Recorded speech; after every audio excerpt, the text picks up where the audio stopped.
And I got these juicy topics that I keep coming up with because stuff just keeps hitting me as I'm sitting and, sitting on the dock of the bay, watching the tide go away.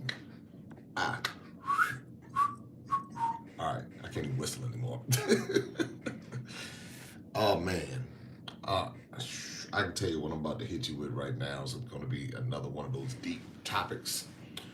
Um, so be sure to subscribe, like, share. We are approaching 17,000 subscribers, and this has happened pretty rapidly. We just crossed 15,000 not too long ago. Just crossed 16,000. Now here we're about to cross um, 17,000, and it's about to go down.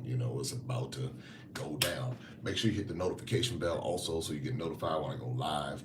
There's a combination of things I'm doing. I have a lot of, hey, what's going on, AB? I have a lot of content that's pre-recorded. We got a lot of stuff coming, a lot of stuff that I recorded some time ago that's about to be released. So be sure to hit that notification bell. Also, if you have not subscribed, go ahead and subscribe because guess what? Our goal is to cross 17,000 before 11:59 p.m. May 22nd. So we are well on that way. We might do that like today. So and of course we'll see how all of that pans out. Got some activities going on, so when it happens, we'll definitely let you know. But anyway, I want to talk about this topic. I shared yesterday about the 75-year-old white South African man who was pretty much trying to tell me what the problems were with hey Victor, what's going on with South Africa, and how he was blaming it on South Africans having too many children and them being influenced by Black Americans and demanding reparations for all the theft and all the stuff that has occurred with colonization, and how people's lands were taken and how systems that were imposed upon people, and basically people being taken advantage of. So I shared that. Go check that video out. And it says 75-year-old white South African man. In the title, you'll be able to see it.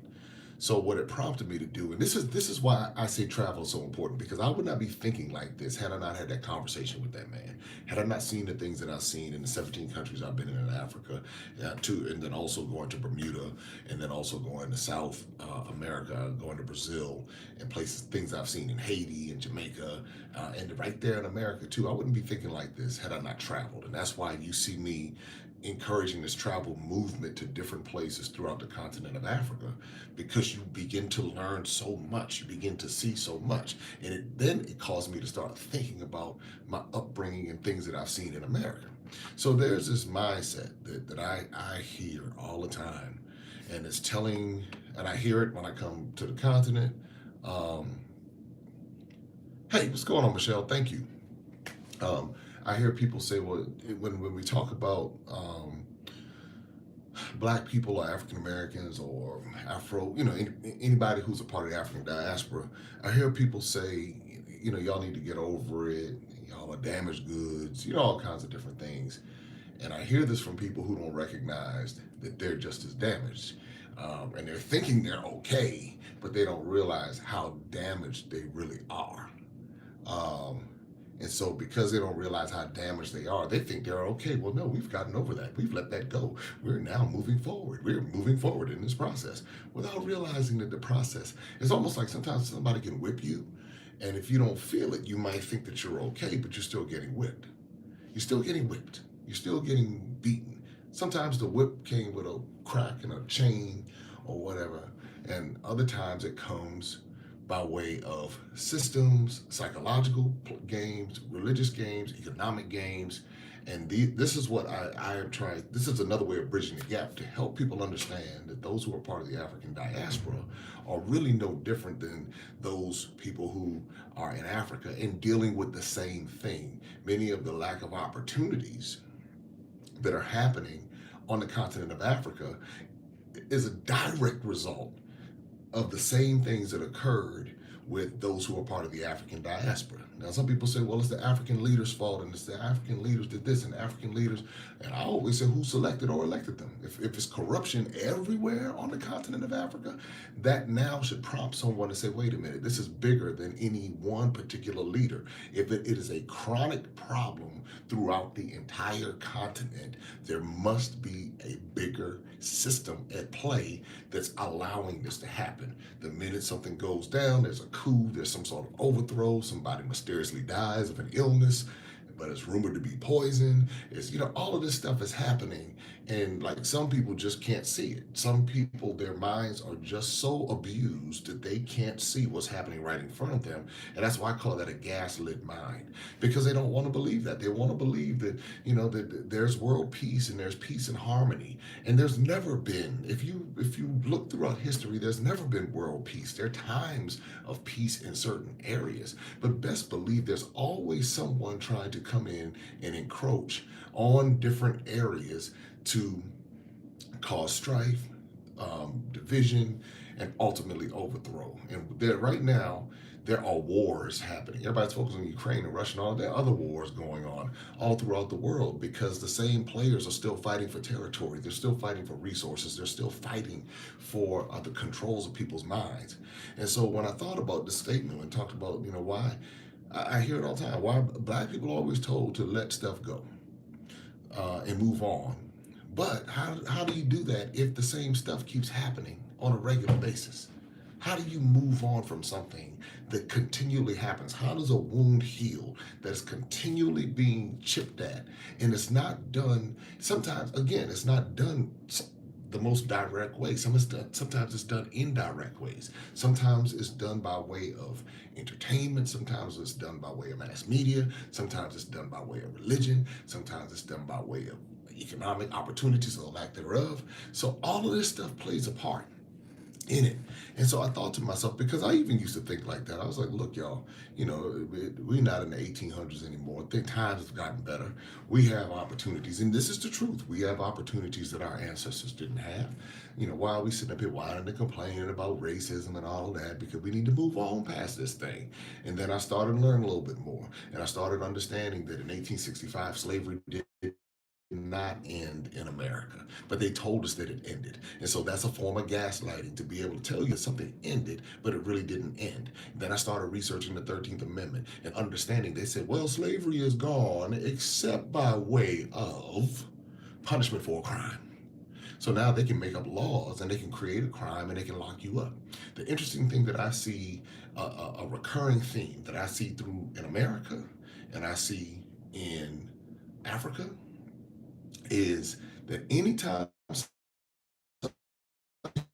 had a level of influence, somehow they found themselves in prison. You look at Kwame Nkrumah in Ghana, right before he was elected president of Ghana, he was locked up. You look at Nelson Mandela. I went to Nelson Mandela's cell. He spent all of those years in jail locked up because he was willing to speak up. You look at, they were tinkering with W.E.B. Du Bois's passport right before he went into exile in Ghana,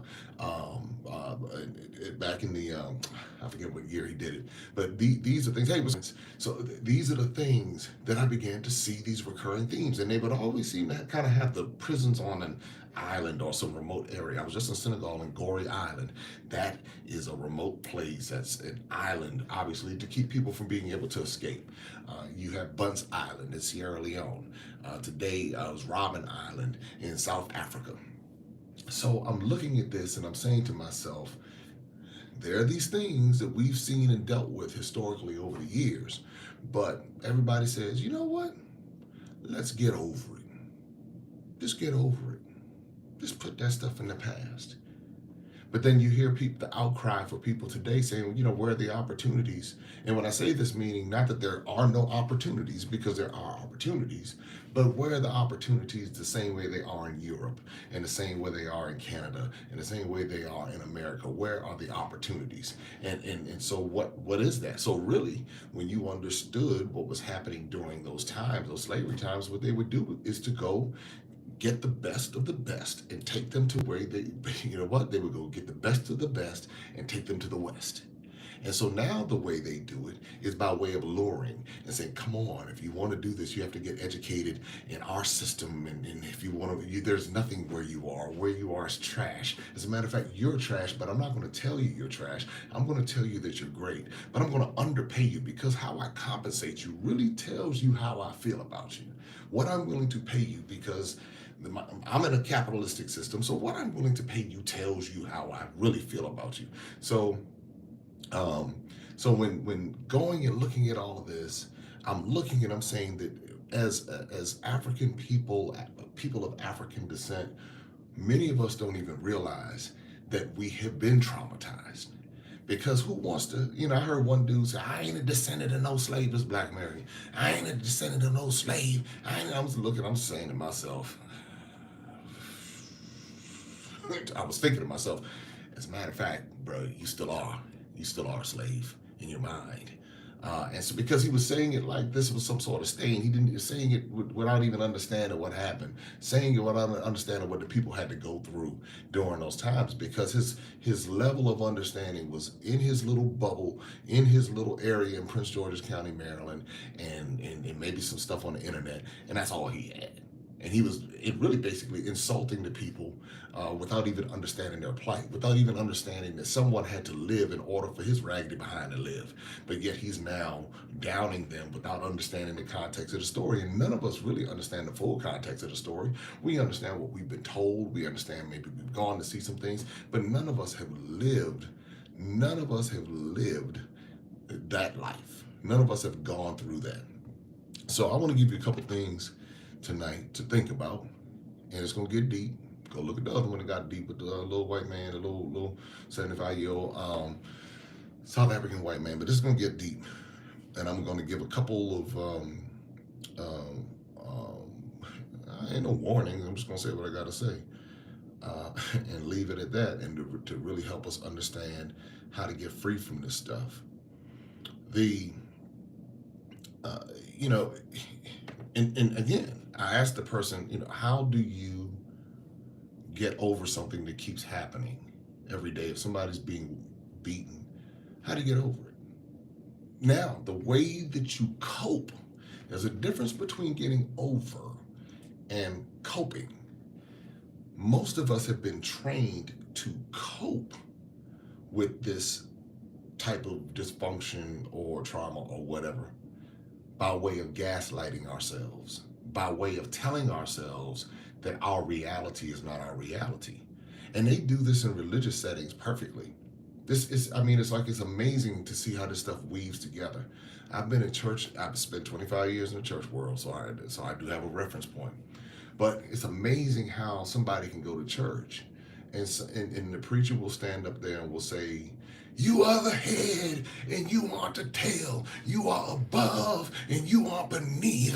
And this is what the Bible says. And you need to declare it. And in order for and this and all of that drama and all that foolishness right there. What happens is that a person does not go and really analyze their situation because they're being gaslit from the pulpit. So somebody's telling them you're the head and you're not the tail. But if you look at the reality of their situation, and if they take it based upon what was being said in the Bible, if that's what they're going to be referencing, their situation is really the tail. And they are beneath, they're not above. But just because you tell yourself you are above and not beneath does not mean that you are above and not beneath. The reality of the circumstances dictate the truth. And so if you go into a system like that that tells you to ignore the reality of your situation, then you don't ever fix your situation. And now you're praying for something that you could easily go about and fix. You could easily just go about and say, oh, wait a minute. Sometimes when you realize, well, I'm sick, I need to do something. When we feel some kind of way, we deal with it. Somebody's not feeling good, their stomach is upset. Hey, I got to go see a doctor. I got to go get this thing fixed because the pain is there. But if you've been trained to gaslight yourself, then what ends up happening is that you don't ever get fixed. And so because of that, then you pass that on to your children, and you put your children in the Sunday schools and Bible schools, and all the same stuff kind of regurgitates itself, and then or recycles itself. And then you think you can just shout it out. I just need to get a good shout. I need to get a good shout. Now what that does is plays on the endorphins and all of these other things, these chemicals in the body that continue to fuel. Now it turns into physiological stuff, cognitive dissonance for sure. Now you have a physical reaction with a psychological reaction. All of this stuff is going on, and no one is really getting the help that they need. And somebody, a capitalist, sees that and say, well, we have a whole segment of the population of people who have been trained to ignore their realities and to just kind of put their faith in something without demanding the results of it. It's just kind of like, well, if it doesn't happen, then I guess it wasn't in God's timing for it to happen. But then it's just not in God's timing, just forever, for generations after generations. I know some people say, well, this particular people were cursed and all of that. Then when you start walking around believing, oh, I'm cursed. Well, okay. Well, at some point, once you go, I'm just giving you based upon what happens if you look in the Bible. At some point, if you repent, according to what it's saying, at some point, if you do that, can you ever get the curse off of you? If what the Bible says Jesus went on the cross for the curse. So if that happened, that didn't take the curse away. See, these are things that when you start thinking about the stuff, you're like, well, am I just forever doomed? And that a lot of people live in a forever doomed posture, holding out for hope without realizing that they could easily just get up and walk and make moves and do things on their own. And they don't have to be in that position. They could change their own circumstances just with common sense. They could change their own circumstances by stopping to think, and just stopping to think. But when people have been indoctrinated with something, it is the easiest thing to do to manipulate their minds. And I'm telling you, this is stuff. This is stuff that I have seen. This is stuff that I have, over 25 years in the church world, I have seen some of the most insane, backwards, stupid, abusive, crazy stuff. It's just backwards. And the reason why I talk about this is because as I go around Africa, I see the same dynamic happening. I see the same thing going on where people are being taken advantage of because of their traumas, because maybe their lack of literacy in a particular system, maybe because of how they've been indoctrinated generation after generation after generation, or because mass media comes in, or you don't question this, or you don't do that. But there's a generation of people waking up on the continent, and there are people waking up in America, and they're saying, time out for this. I've been doing this my whole life.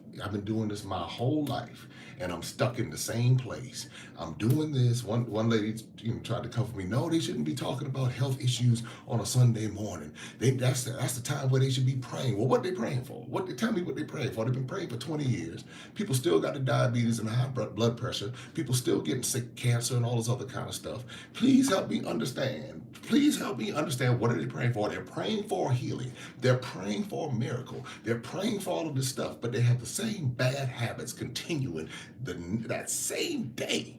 So what's the prayer for? Are they praying for wisdom on how to be a manager of their bodies? What are they praying for? See, so that person, I was like, look, I've been in this thing for 25 years. You're not going to be able to come and tell me. I already know what you're going to tell me before you say it. So, of course, the person got silent and went on, because I'm saying, what you praying for? What are you praying for? If it's not practical, if you can't live it out, if it's not leading you to prosperity in your health, since you talk about prosperity, if you're not going to be prosperous in your health, you can have all the money in the world, and it means absolutely nothing. You can be paid, and it means absolutely nothing if you don't have a level of health where you can still function. And I think to myself, some of the most unhealthy people in the world are sitting in our churches. But yet we're supposed to be the most spiritual. Yet we're supposed to be the one, we're supposed to be above and not beneath. So I'm just giving examples of the stuff that we say. And my thing is, how do you move on if you're constantly being gaslit? If you're constantly being, things are happening, somebody go on your job or whatever, messing with you, not giving you raises and promotions. You're more than qualified, but yet you're supposed to take it. You're supposed to go with it. You're not supposed to say anything. Um, so it's that type of thing. It's that type of thing that goes on when you begin to ask these questions. And so, and then the other thing is, and this is the thing. There are two things that that I've realized is that when which one of these do I want to go with first? I'll tie them together. Here's a statement. A lot of us, especially when this whole thing is move on. Now what I'm not encouraging is for people to walk around carrying something that's going to be harmful to themselves, to be harmful to their meaning. If it's not healthy for you, then the all of that. If it's not going to be healthy, then that's not something that you want to do. However, what we do is we go and we act as if something doesn't exist. That's where the gaslighting comes in. We act as if I just got to let that go. So one thing I realize is that a lot of us are trying to bridge the gap with Europeans, but we haven't bridged the gap with ourselves.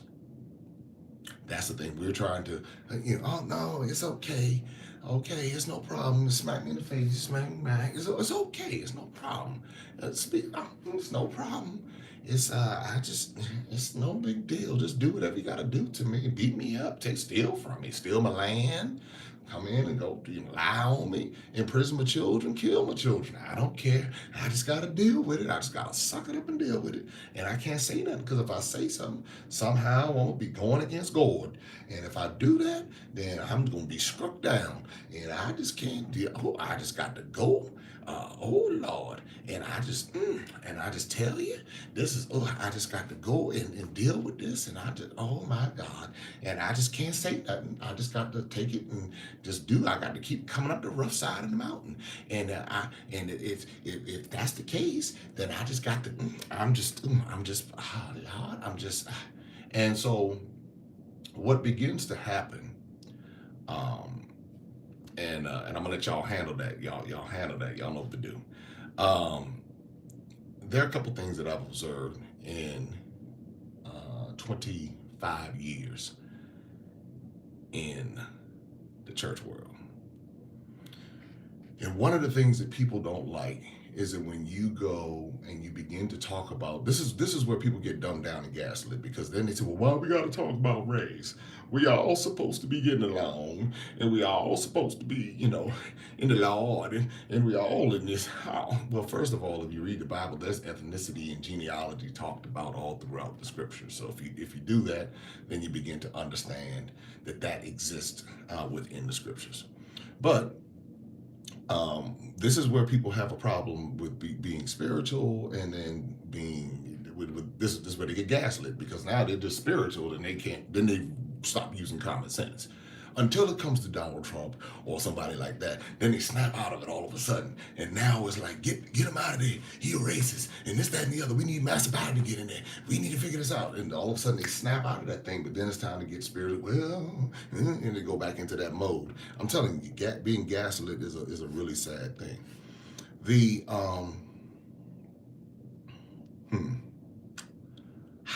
All right. Well, here's because I was going to talk about that. Here's a couple things, some practical things, and this is what I tell people all the time, especially when we talk about moving on, and if something keeps happening daily. One of the things that we really have to be mindful of is the origins of what we believe. And I can tell you, the average person who attends a black church in America has no clue the origins of why they're doing what they're doing. Every time I talk to someone who comes from that background, all they can do is quote a colonized gospel from a colonized perspective. That's all they can do. That's all they know. All they know is King James or NIV or NLT or Message or whatever. That's as far as it goes. They know nothing about the 6 Bibles that preceded those. They know nothing about that. All they do is quote that. They quote European colonized King James. That's it. That's all they can do. Because that's the level of knowledge that they have based upon what they've been taught. And you go back and you kind of, if you really go and ask them, so who taught you? Well, Bishop so-and-so taught me, and I went to so-and-so Bible school. And so who taught them? Well, they were under the covering of so-and-so and so-and-so, and probably one of them, and eventually you'll find out that they went back to under the covering of somebody European. Eventually they're just going to go back to that. So what I caution people to do after spending 25 years in the church world, and this is real deep. So what I'm about to share with you all is real deep, because this is the stuff that's hovering us down. This is something that's going and weighing us down. I would caution folks to be wary of white evangelical influence over the minds of the African diaspora. And the reason why I say that is because there were, in the DC area, in Prince George's County, there are two churches. There are two churches that have the white pastors, and they have like 95% African diaspora sitting in the congregation. And these two churches have made millions upon millions upon millions of dollars out of Prince George's County, Maryland. They started in Washington, D.C., and then they moved out to the county. They built these big old buildings. One has a school attached to it. One has an event facility attached to it. And so these people, one of them used back in the mid-2000s, had the people taking out home equity loans to build the church. And just very, it's like a lot of people in those environments have the master complex, or they saw a bunch of foolishness in the other churches where it was predominantly African diaspora leaders. And then they said, well, I need to go on over to master because I feel a little bit more comfortable. Now, here's the deal. Those two particular churches had resources. And so they knew how to play the game. They knew how to bring in the big artists. They knew how to have the Christmas shows. They knew how to do all the different things entertainment that would draw the traumatized population in. And so they built their empire out of these communities. And so, but when you begin to go back and look, now it doesn't mean that they weren't talking anything good or anything like that. And sometimes where there's a void what begins to end up happening is when you begin to see these different voids within the population, a capitalist comes in and says, hey, I can fill this void. And all I have to do is these things right here and tap into these particular mindsets that have been passed down over the years. I thought about that, and then a friend of mine who was working for a church. Hey, I got to call it how it is.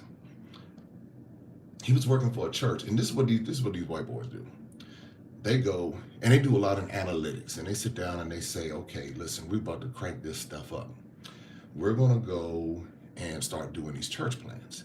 Now, they know half of these little black church leaders ain't got no money, they broke. And so they already, like the other pastor, the other black American pastor I was telling you about, he was praying for the white man. So a lot of these little black pastors, what they do is they try to get in with the white boys and go get the money so they can set up their little their little church or whatever. So they can do that. And so when they get in, so then they'll get the funding from the larger white organization. They call it church plant. That's how they work. Yes, we're going to set up a church plant in the inner city, and we're going to try to help these poor Negroes because they need Jesus. And so we're going to come along and we're going to give them what they need because the way they're living is just not good. And we need to come in and save and rescue them because they need us to come do that. And so what they do is they get the little black pastor, and he goes in there, and I got a message from the Lord that I'm supposed to start a church, and I got some seed money from so-and-so, and we got some seed money and this, that, and the other. And so, So next thing you know, you got another little corner church, you got another little thing starting, you got this next little thing. And because the people have been programmed to migrate laterally, the next new thing happens. And now they're hopping over here. The next new thing happens and they hop over here and they hop and they hop and they hop. I could tell you the church history of Washington, D.C. and the Washington metropolitan area and how folks just hopped around and hopped around and hopped around when the new thing came along. I can tell you the life cycles of these churches. I can tell you when they started, when they were hot, when they were cold, when the leader died, mysteriously disappeared, all kind of stuff, all type of stuff. Just craziness, just absolute craziness. And people are believing that this stuff these are places where they need to go pray and worship and all this other kind of stuff, but it's really just low grade hustles, and that's just what it is. It is what it is. I don't. You can sit there and talk about it, the Lord, this and you need it. I know what I saw behind the scenes. I know these jokers. I know the conversations that they had, and so what I'm not going to do is be gaslit by somebody who has no clue, who didn't sit in any room, who didn't hear any of the conversations, who don't know jack about the system, and so that's what I'm saying. When people can't stop and listen for a second, then they stay stuck in that place. I know exactly what I heard. I was in the room. I was sitting there when the people were talking what they were talking. I sat there in the spot when the man was trying to build, where he was chasing after the little white man out in California, and he was trying to just basically mimic what he was doing and build his empire in Atlanta, and that whole thing came crumbling down. These are the things. Well, good. I mean, that's good. Good. Then you got to go on and do that. Because, see, that's the problem. You don't care about the system. And see, the thing is, if you had discernment, then your God would tell you about the system. See, that's the thing. See, your God should not be leaving you hanging to this stuff about the system. Somebody who has discernment would not let come out of their mouth, I don't care about the system. Because if anything, if you get in the scriptures will tell you to make sure that you're aware of the system that you are following. Even the Bereans knew to check the system. So yes, they're going to be opportunists, but if you don't care about the system, you will continue to be taken advantage of, and you will live your whole life and come to the end of your journey and realize that you've been fooled. And so if you don't care about the system, and so that's something a level of discernment should be able to teach you. But see, what happens when you get so deep into religion, now you can't even hear. Now you become stiff-necked and proud. Now you become, I know this and I know that, and you can't tell me nothing, and you better hush, and I know, without even being able to have a moment to stop and say, wait a minute, I can't know it all. I can't know it all. Because no one knows it all. Because everybody's learning. Once you get to the point where you stop learning, then that's when they're going to be screwing you, and you ain't going to know what to do with it. And you can talk about, I know the Holy Ghost, and I know this, and I've been in church my whole life, and I had a whole situation, and I got this, and I got that, and I got this. I've seen them people time and time again,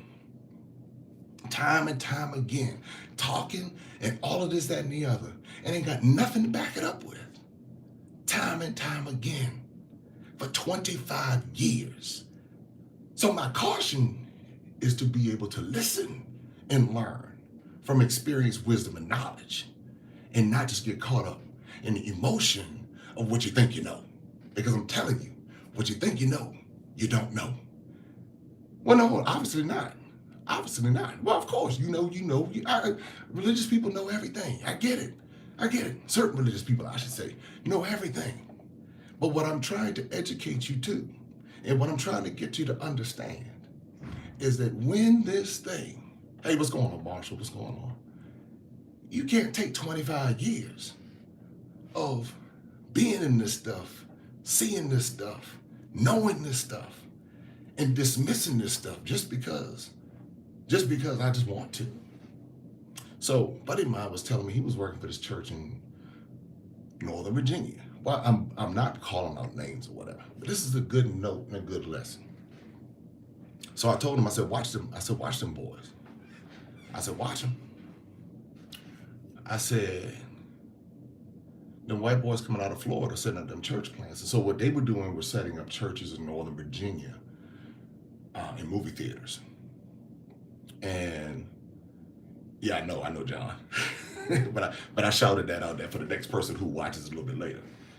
So I said, watch them boys coming out of Florida setting up these little church franchises in Northern Virginia. So they were going to movie theaters, and they were going after the multicultural approach, and they were sitting back and they were saying to themselves, we're going to set up these franchises.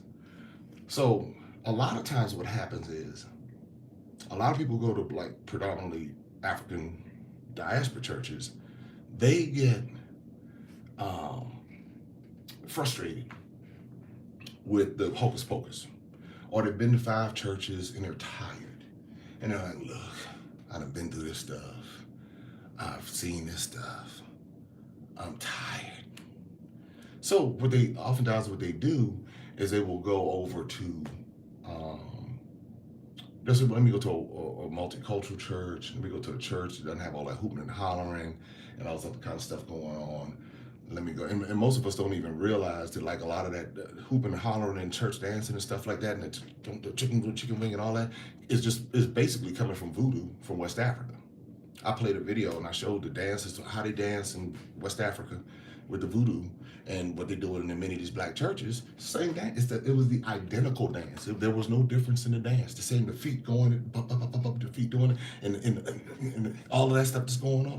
Voodoo dance.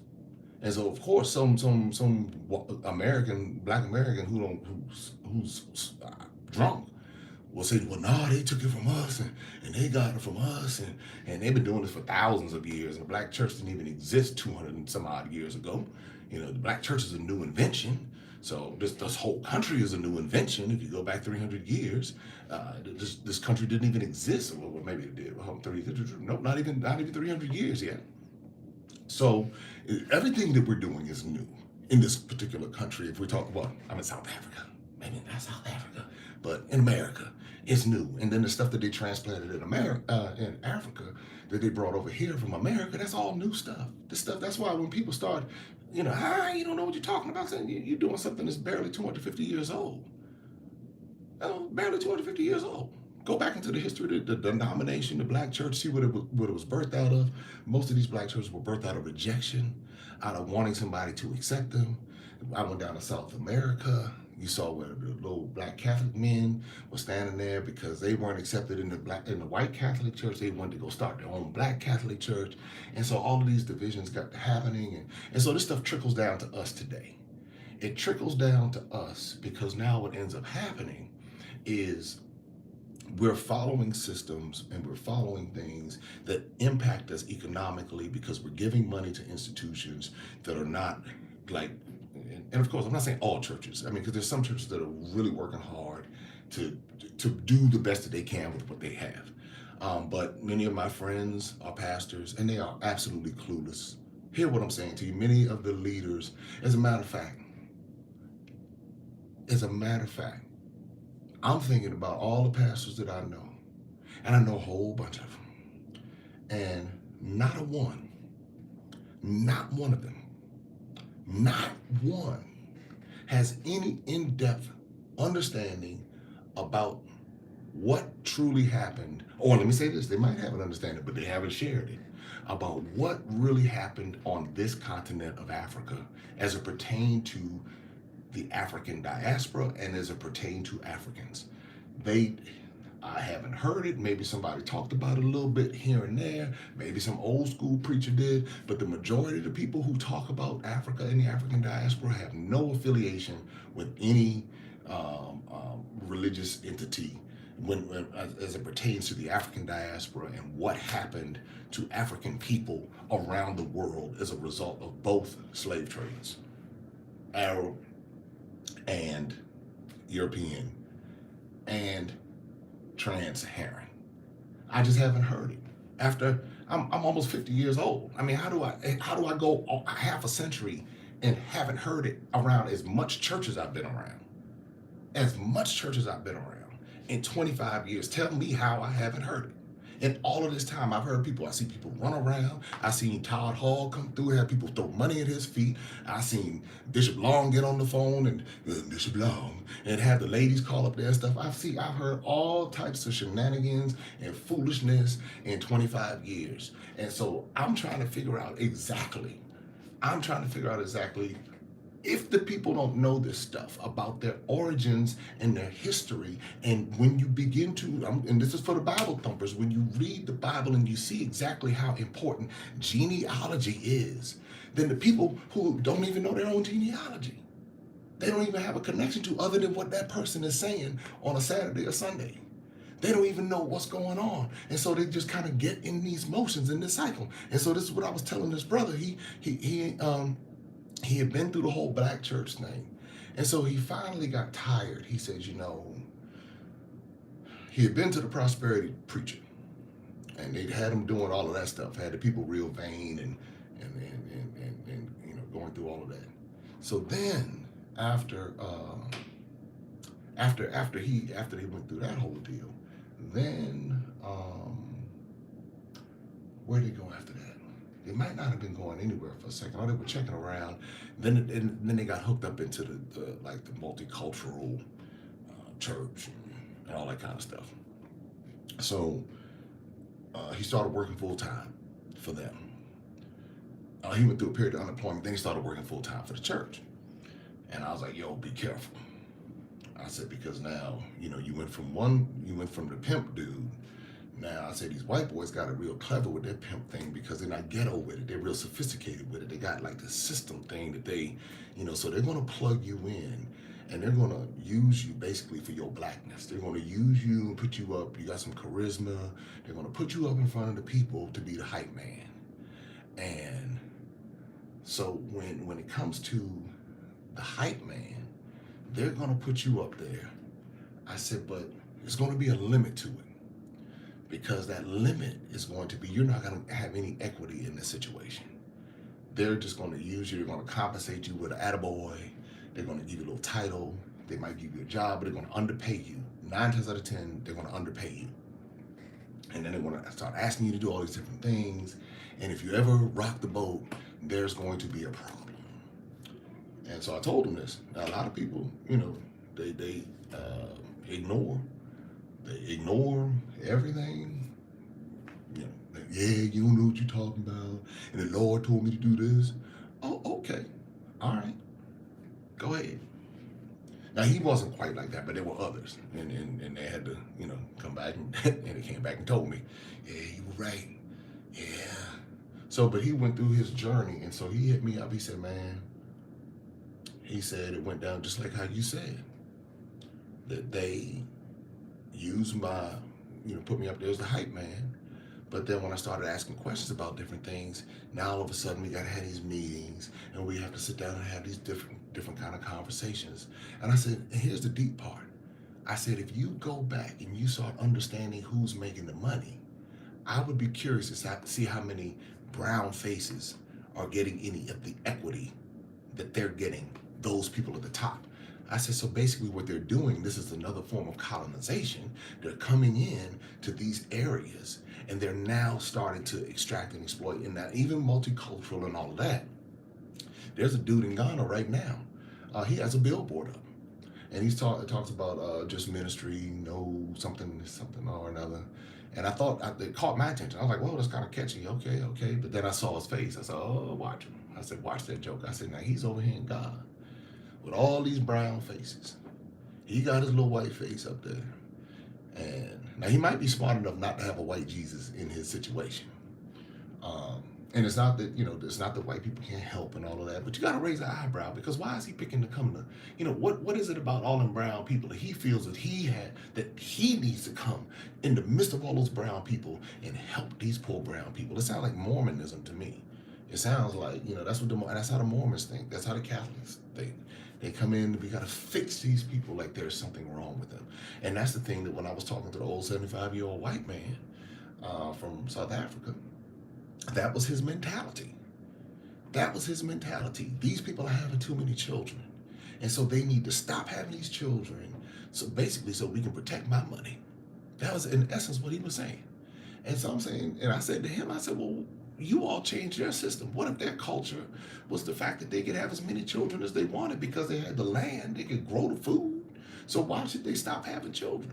Because you want them to have 2 children and a dog. But now because you imposed their system on them, you've imposed the religious system on them, you've imposed the economic system on them, you've told them that everything they're doing is bad and wrong, you've told them that they are wrong. And so somehow you can't see how this thing has infiltrated into your mind to where now you're even down to the point of trying to control how many children these people have so you can protect your financial interests. financial interests. So anyway, back to the dude working at the little multicultural church. So he ended up getting fired. Of course he did. Of course he ended up getting fired because he started asking questions. And so one of the things that I challenge us to do is to start asking questions. Just don't take the status quo for this stuff. And it's sad because, you know, when you don't ask questions, somebody can come along and tell you anything and you just go along and do it. And when you don't start challenging certain things, then, you know, these people are just going to keep running roughshod, and folks are just going to stay stuck, and they're going to be praying for what, you know, are they praying for wisdom and the ability to do things properly the way Solomon did? Are they doing that? Or are they just praying for relief? You know, that's what I'm saying. It's when you start thinking about this stuff, it's you know, why do you see it? I talked about this last night. Why do you see where there's extreme poverty according to Western standards, but then these are some of the most religious people, whether it be Islamic, Christianity, name something. Why is there such extreme poverty in those places? Chronic poverty over and over, lack of resources, but the people are told they're supposed to have the resources. Why do you see that? I see that worldwide. I see it in America. I see it in Africa. I see it in South America. I see it in the Caribbean. I see it all over. You see this stuff all over the world where people's minds are captivated and they all march to the beat of one particular drum without questioning it. Now, when you go and you say to yourself, what's going on here?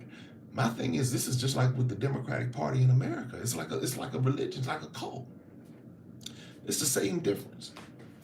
Black folks in America, and I just use black because that's everybody know who I'm talking about. With African diaspora people in America, it is a capitalistic system.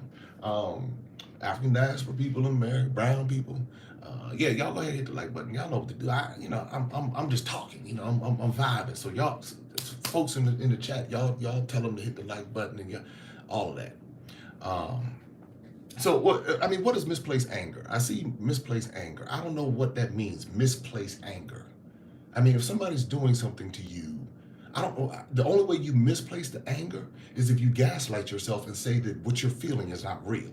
So misplaced anger, I don't know. I mean, type that out. What is misplaced anger? So to help us, us people who don't know. But if somebody does something to you, or if there's a system that is doing something to you, and you are frustrated with it and upset with it, I don't know how that becomes misplaced. Unless you start harming yourself, unless you start ignoring it, unless you start saying that it's not real, I don't know how that gets misplaced, other than pointing the finger at exactly what it is and saying, this is what the problem is, and I'm going to address this problem head on. I'm going to call it out, I'm going to ask questions, and I'm not going to allow anybody to cause me to feel stupid for asking questions about what I see in front of me. That's the deal. Because if we don't begin to ask these questions, what ends up happening is we just sit there and become frustrated. And then when people become frustrated, they say, I don't want anything to do with any of it at all. Because this thing is not productive. It's not working out. It doesn't make sense. It does not make sense. That's like telling somebody who's in an abusive relationship or abusive marriage, your anger is misplaced. You shouldn't be angry with your spouse. Your spouse has a spirit, and you need to be angry with the spirit that's within your spouse, but don't be angry with your spouse because your spouse really doesn't have any control because it's the spirit that's within that person. And so what you need to do is to confront that spirit. Like, wait a minute, hold on. When they go to jail, or when the lights get turned off, or when whatever's happening, the light company doesn't come in talking about looking for a spirit. The police not coming in looking for a spirit. Hey, what from Suriname? What's going on, Edwin? That's not happening. So sometimes, and this is what happens when people don't, there's no accountability, and we're always trying to deflect it and push it over here and push it over here instead of saying, nah, Jack, you got to deal with this. I get if they got a spirit, there's a spirit, all of the whole package going down together, everything going down together. And when we begin to hold folks accountable like that, then you begin to see some changes. But I told dude, when that went down with his church, I told him, I said, this is how these white boys play. I said, the black boys play like this too now. I said, these are capitalists. I said, you know how easy it is to set up a phony church? I said, do you really know how easy it is to set up a phony church? I said, you can get a cast of characters who have just, all they got to do is watch TBN and Benny Hinn and throwing some other stuff. And I said, and then they can sit down and say, okay, now what type of personality are you going to be? Well, this person is going to be a personality who is sophisticated. We're going to get them, put a doctor in front of their name. They're going to wear nice suits. We got to get him a cute wife. He has to drive a nice car. What are deficiencies within our demographic? These people are financially strapped. They have identity issues. They like to be recognized. They like to be entertained. So we have to make sure that the music is hot. We have to get the baddest band in town, and we need resources. How much is it going to cost for us to set up this phony church? Well, you can set up this phony church. Let's see, are you going to lease a building or are you going to buy a building? Well, what we probably need to do is start in a school, or we can get a spot that we lease, and then we lease this spot, say for 3 years, and we can raise some seed money. How much you putting in? Go get your cousin, and we'll figure out how much return on his investment he's going to get, how much loan your cousin is going to give. Well, he'll do 5%. The bank said they'll do 7%. Well, my credit bad, so we can't get it from the bank. Okay, cool. Your cousin said they'll do 5% on the money. Cool. We can set this phony church up. Then what we can do, half these church musicians are frustrated because they're being underpaid. So who's out there that's frustrated right now? All right, well, go make sure you go pay that person. Let's go get the best musicians. Let's get the best singers. I don't care if they sing at the nightclub the night before. We just want the best singers in the building. All right, so what's the vibe of the church right now? Well, it's kind of in between CCM and gospel. So what we'll do is we'll do a fusion of CCM and gospel. So we'll have them singing some Mercy Me and some Casting Crowns, but then we'll drop some Tasha Cobbs in there with some old school Fred Hammond. And so this way, what it does, it reaches the old school and the new school. And because you got some white music in there, these people are going to feel kind of good, like we're progressing with this thing. So now when you set up your program, what you want to do, you want to make sure that you keep your service real short. You don't want to go too long, because the days of the old services are long gone. So what you now want to do, you want to have about a 50 to 60 minute service. So you get a good hype man coming in there, someone who's real polished, who can talk that talk that we need, and we want to know, we want to stay on message, we want to keep our brand set. And by doing this, these people will come. The people up there speaking don't have to believe anything. Hey, go ahead now, Exquisite, do your thing. The people up on that stage don't have to believe anything. Let's go on Friday night, let's do our rehearsals. How's it going to flow? Okay, so when the announcement happened, now what we're going to do is make sure that we put up on the screen the announcements, and the announcements happen quickly, just enough, because we want to make sure the announcements get your pro presenter, make sure all of the stuff is real slick on the screens, and get the announcements to the people. Let's make sure we have some give back campaigns. Let's make sure that we have everything real polished when they come in. We give them the greeting card, we have them plug in, we will get an app for them so they can get in. So once they come in, we want to make sure every visitor gets indoctrinated. We give them a mug, we give them some sort of text message, we make sure they can watch online, we make sure that we can somehow connect with them every time they come in. And so when they come in, there's that touch. We have greeters at the door that welcome them with love and acceptance. Let's make sure we put attractive people at the door. Let's make sure we have people at the doors that understand. Let's make sure we rehearse this thing properly. Now, I'm talking about a phony church. I'm talking about this, how easy it is to set up a phony one. And make sure the people get paid. Hey, you're going to be an usher this week. Look, we got $100 for you to come on through, or whatever, $50 or whatever. I don't know. You might get a man. I don't know. All the sisters come on, have the sisters. Put all the cute sisters at the front door and the good-looking brothers at the door. Hey, you never know. Y'all might see each other from across the way. You might get a little something. I don't know. Anyway, there's all kind of ways to work this thing out. So can you tell that I know this system pretty well? So you then have it all set up. It moves like clockwork. And so you have your 50, 60 minute service. The people come in, they do what they got to do. The music is banging, just like the club.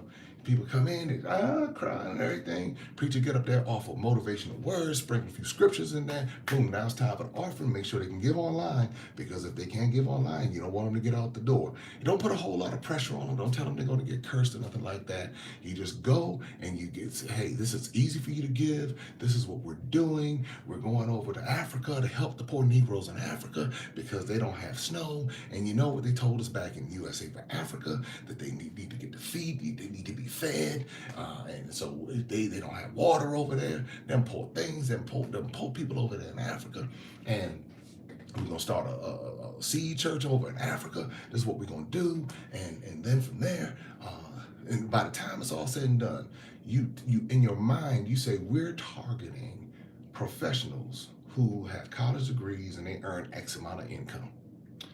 And so we know that if we can chip off 2.5% of their gross income, at that point, if you have enough volume of people, you can live nicely.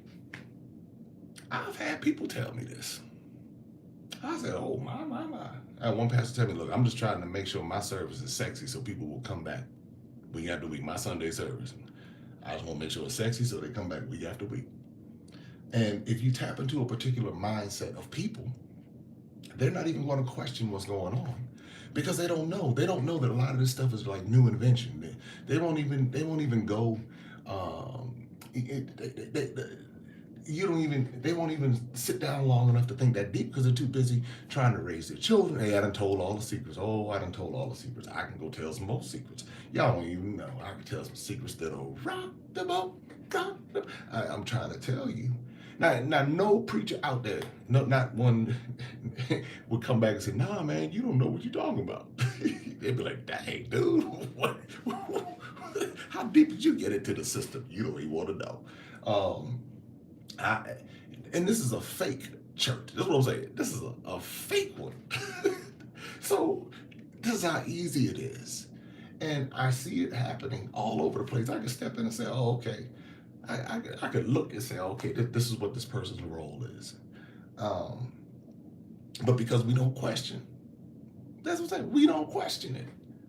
And then if we try to question it, people like, boom, shut up, boom, shut up, boom, shut up. And it's like, no, we're not going to go and question it. I mean, no, I'm saying, no, they don't want you to question it, but we have to question what they're doing. See, that's the thing. You know, I vacillate because I know some people need to hear this, y'all. You know, and right around 1 Timothy chapter 4, one of the things that was commended was exposing this type of stuff. And it was told that, you know, if you go and warn people about these things, that's a good thing. And then when you go right around Ezekiel chapter 3 and Ezekiel 33, when Ezekiel was told that he needed to deal with stubborn, hard-headed people, but he was going to be given a just as hard of a head, just as stubborn as those people, because the people didn't want to listen. And so what you begin to see is that people don't want to listen because they don't want to find out that, wait a minute, perhaps what I've been taught and I've been thinking all these years might have some cracks in the foundation, some major cracks in the foundation that I might need to go dig a little bit deeper. That's what happened when I went to them dungeons in Ghana. And I shared this last night. I said, wow. I said, why is there a church always in the middle of hell? Why is there a church always in the middle of pure hell? Everywhere I go. I was somewhere, I was out there on Robben Island today. And the Anglican church out there sitting out there in the middle of hell, where they were imprisoning people because of political prisoners and stuff. And I'm sitting there, I'm like, well, what is, I said, the Anglicans, the Catholics, and give me some other Protestants sitting out there. The Arabs, the Arabs put up there was even a mosque out there. I said, so now we really got to sit down and start asking questions, but people don't want you to ask the questions. And so when you start doing that, I mean, y'all can go check. I guarantee you, you get these new wave churches and stuff that stop popping up. All they do is sit down and get a formula. They go read this church about the purpose-driven church or whatever. And that's what we were doing back in the day. We got the purpose-driven church. This is how it was going down. We were going to get the purpose-driven church book and just copying the formula and getting the little kits and sitting there and watching the videos and watching what Rick Warren was doing and all of that and trying to mimic that on black people. Because, you know, That's just what we were doing. And then we were told we need to go. Um, then what we need to do is go to these white seminaries because they're theologically sound and they have a grasp on the Lord, and so we need to get some training, and we need to go to the white seminaries to get trained. And then when you go in there, then you have to start asking yourself, well, so when you start looking at the images that they promote, all the disciples were white.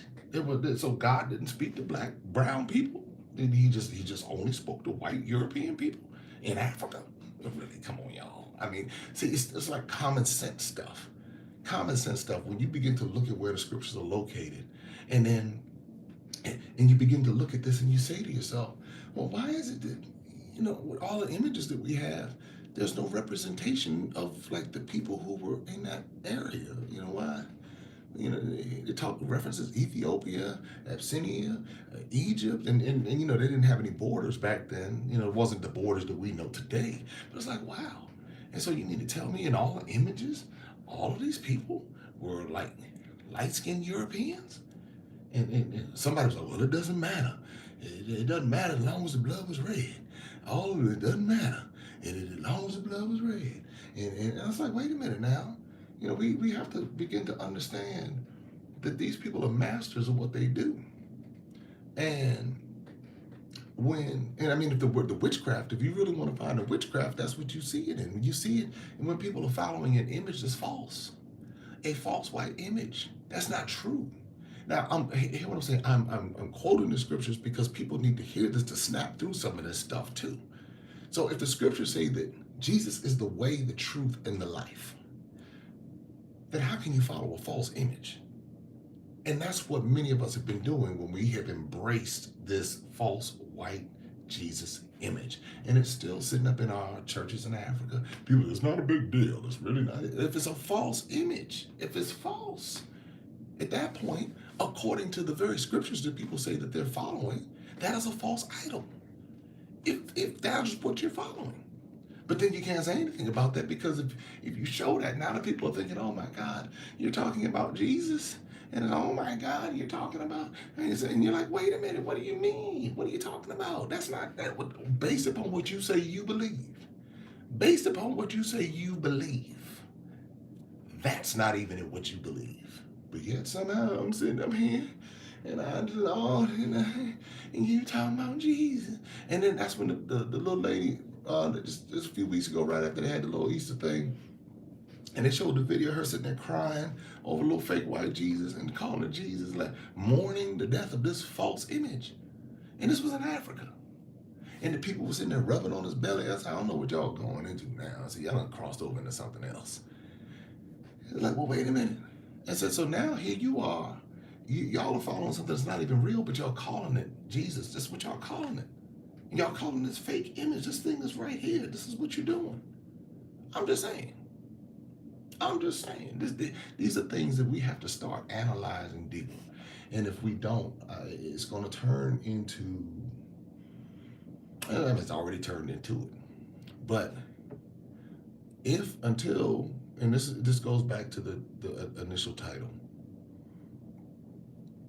until we learn to challenge things, until we do that, until we learn to question things, until we learn to go in and be able to say, all right, look, I hear what y'all are saying.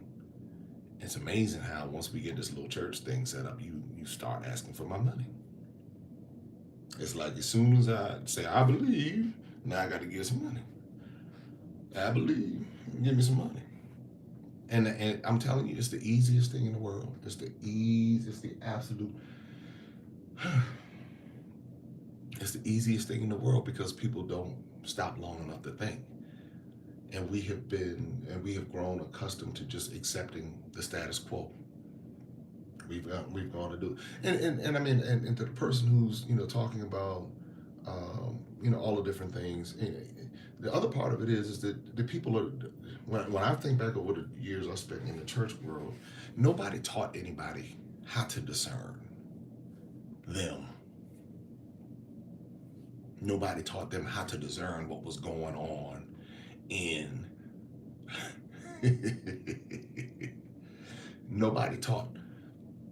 How do you discern the person that's up there preaching? So how does somebody get it? Those types of things. Since we're talking about discernment, since we're talking about all these other kind of things, there was not. Well, yeah, but where did they get discernment from? Okay, so they get the discernment from the Holy Spirit.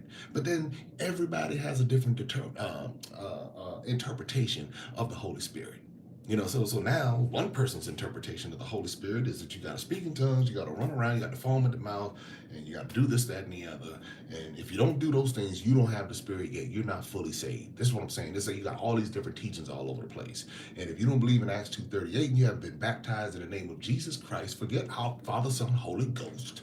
Forget that. If you haven't been baptized in the name of Jesus Christ, Acts 2:38, now you are not fully saved. And so now there are people who are believing that. They're not even thinking about discernment. They're worried about whether or not Acts 2:38 has been fulfilled. Then you have other people who can't wear pants. Because if they're wearing, can't wear pants, because somehow if they're wearing pants and putting on makeup, now somehow that's an abomination to God. So they're so caught up into that, they don't even, their minds are not even into discernment. They're not even thinking about discernment. Because if they could, they would be discerning that even the style of clothes that people were wearing back during that time was very, very different. So now they've embraced somebody else's interpretation. They have made it the gospel. And so now at this point, these people are walking around basically in bondage, because now they're walking around like, I can't wear pants. And now if somebody's preferences, they don't want to wear pants, cool, that's their business. But when it comes to situations where people are going through this stuff, I'm telling you, in 25 years, are you fully saved? I remember one time when I first started getting, it was in 1995, 96, and the little bishop, and all he would do was get on the radio and talk about everybody can't be right. And he would always quote out of Acts 2:38. He would get on the radio, and so this lady was like, you need to, you make sure you're saved, and you need to make sure that you this, that, and the other. And you're not fully saved now. Did you get baptized in Jesus' name? Okay, now, have you spoken in tongues yet? Okay, well, I said, well, I need to talk to your bishop. So I'll sit down and talk to the bishop. Little black man leading another room, same old thing. He was probably in his 60s at that point. I don't know if he's still alive or not, but me just green, fresh out the box. Just fresh out the box. I asked him a few common sense questions he couldn't answer. So this is me, just young dude. I think I might have been 22 at that point. And I said, so I hear you talking about this whole, baptism thing and all that. I said, so what happens to people if they're in the desert and there is no water, but yet they believe in their heart and they confessed with their mouth? What happens to them? Well, he said, I don't know. I said, well, my Lord. To myself, I was like, the bishop and I stumped. I said, what happened to the people I said, what happened to the slaves who couldn't read? And they didn't even really fully understand what was going on, but they just understood enough to believe. But they couldn't get to the water. They couldn't speak in tongues. They were just, what about them? He finally broke down and said, I believe God is just, and he will do right by his people. After all of that, but every Sunday he would get up there and tell them people. For that matter, everybody in the church ought to be. I hit him with the thief on the cross and all of that. Hit him with the thief. Hit him with everything. I hit him with, and this is me, just a baby, just me coming in, just don't even know. I didn't know nothing, but I just knew common sense to say, wait a minute, you're gonna have to go deeper. You're gonna have to go deeper. And my thing is, you're gonna have to give me more if you want me to follow you. It just can't be you telling me this and you quoting you proof text of scripture and you're telling me to follow this. And then at that point, now I'm thinking to myself, what about all of these other people? What about the illiterates? What about the people illiterates according to European Western standards? What about the people who don't have access to water? What about the people? What about them? Please help me understand. And he couldn't do it. And nobody has been able to do it because those are questions that simply don't have, I mean, they have answers. I mean, and somebody can give you an answer, but they don't know for sure. If I'm out in the middle of a desert and there's no water for me to get baptized in, yeah, it's this type of stuff that when we stop and we think, stop and think. So are these people just condemned? That's the deal. And and so everybody said, she said, the Lord is just. Okay. And that's what he concluded at the end of it. That's what he concluded. But what he's preaching every day is contrary to the Lord is just. What he's telling the people is something completely different. And so as a result, now he controls the people because now the people are afraid. And so every week after week after week after week after week, they would go in and do the same thing. Instead of him getting up and say, the Lord is just. He's not where he has an obligation and a responsibility to take the people a little bit deeper, to say, you know what, let me prepare you for what you're going to face, because somebody might ask you, what happens to someone in the desert? But he never talked about that. He went on. I don't know. He might have. He might have said something about it. But while I was around him, he didn't mention anything. He didn't say anything about it at all. And so I'm saying to myself, but the people are coming week after week, and they're believing. They're believing that this thing is such. But you're not giving them everything they need to truly be equipped to be able to rightly divide what they say they believe. You're not even giving them the opportunity to have critical thought, because you now have them going through the emotional circles and gyrations and everything, and people are going through this stuff, and this is what's happening. And so what this does is to the detriment of people, to the detriment of entire communities, because where he could give them the ability to lead them to start asking him difficult questions that perhaps he doesn't have answers for. The average person, the average one that goes out there is not going to do that, because now at that point what it does is it checks their game. And now people start questioning them, and it starts affecting their money. I'm trying to tell you this from going back to 1995. That was 27 years ago. I'm not a rookie. I've been around this stuff. That's what I'm trying to get you to understand. So when I start traveling the world and seeing things, I'm seeing this through eyes of someone who has been on the inside. I'm not someone who just woke up today and said, oh man, Like when sometimes people say, oh man, you just getting to the continent, and you just somebody said, nah. I said, don't let that fool you. Although my experience on the continent may be 3.5 years old, I have experience in systems that go back over 30 years. I understand people. I understand systems. And when I see the same system showing up every place I go, I can put the pieces of a puzzle together very, very, very quickly. And I can tell you what's going on. And so when, and again, and this is the other thing that we have to realize, and this is what I have to conclude. This is another thing I have to conclude. Much of, we all have opinions. We all have opinions. We all have interpretations. And I've heard so many different interpretations based upon someone's experience, someone's filter, someone's lens, someone's culture. If someone's raised this particular way, that's their experience, that's their interpretation. If someone was raised over here, and so what we have is a lot of people saying that my way is the right way, your way is the wrong way. And so I see that going on both sides. No, this one is the right, this one is the right, this one is the wrong, this one is the right way, this one. And so, and I get it because, based upon our exposure, and I trust me, I've been the biggest culprit for it. But it's as I've gotten more exposure to more information, I can now stop and say, okay, well, let me analyze that. See, it's when we're not willing to analyze it and we dismiss anything that's outside of our filter. And my thing is, okay, well, let's see.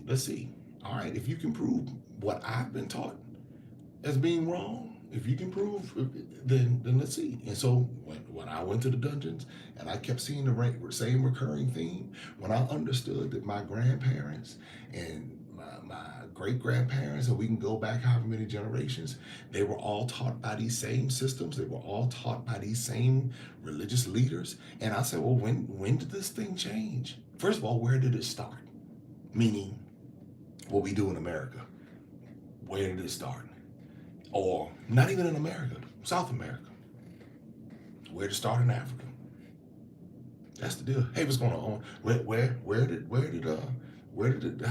How did what was supposed to be, from what they say, the Coptics in Ethiopia and Egypt in that area, how did that all of a sudden hop over to America and become that thing that we have in America? That thing, whatever that thing is that we have in America, and then now it's come back over to Africa.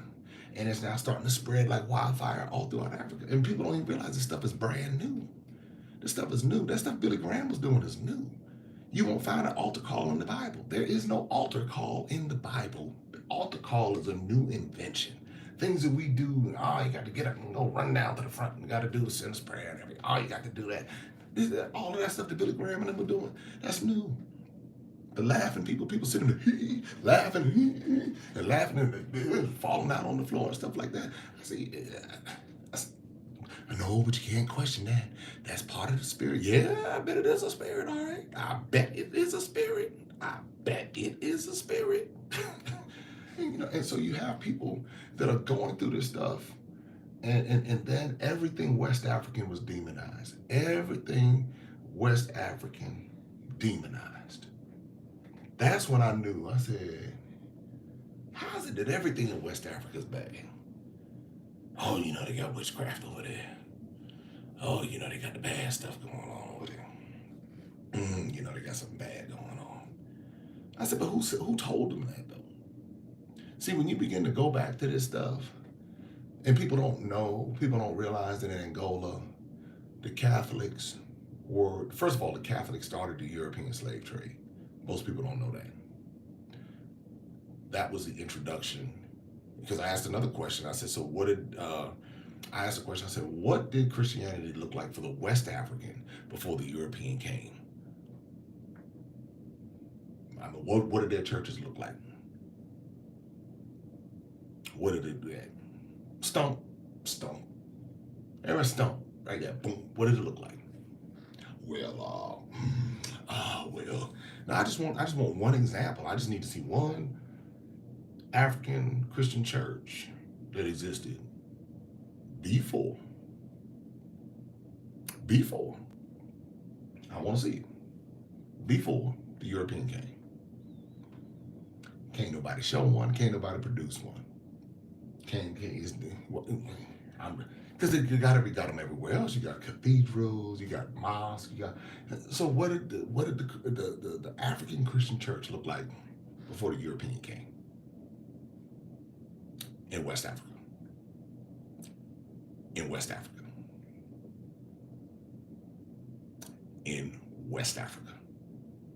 I've been to the Coptic churches in Ethiopia. I walked through, and guess who they have hanging up on the walls in there? That fake white Jesus, who was imported probably by the Italians. Most people don't know that the Catholics were force baptizing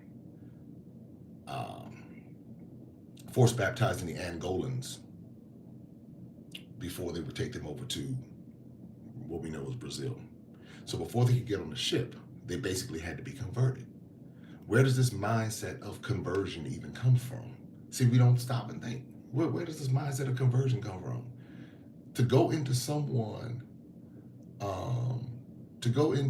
someone's, people minding their business, and for someone to come in and say, what you're doing is wrong, and what I'm doing is right. That in and of itself should be a red flag to say, wait a minute, well, who are you to come in and tell me how what I'm doing is wrong? Unless you have an agenda. That's why the missionaries would go first. Before the wars would start, the missionaries would go in and start the conversion process. They do the same thing today. They go into these certain areas and they target the people, and they say, well, what we're going to do is we're going to come in and we're going to start converting the people. And they have the conversations in the back room in the churches. How many conversions do you have? How many new converts do we have? That's all a colonizer tactic. Discernment taught me that, from being able to see the truth from in front of my eyes. Discernment, looking and saying, whoa, that's the same tactic they used. And so now, wow. So they beat the people, convert the people. Now you have Catholicism running wild all through South America and Mexico. And so you had the Spanish and the Portuguese taking that. The English, they broke off, and that's where the Anglican church came from. Most people don't even understand the breakdown and how the churches are basically offshoots of Catholicism. Even the Protestant ones even embraced the hierarchy. You can't even find the Catholic hierarchy or even the Protestant hierarchy in the Bible. You can't even find it in there. You will not find anywhere in the Bible where you had the pastor sitting up above everybody and just giving marching out orders, and the people just doing what the pastor said. So now you got to even question. You got to even go even deeper. You won't even find it in the Bible.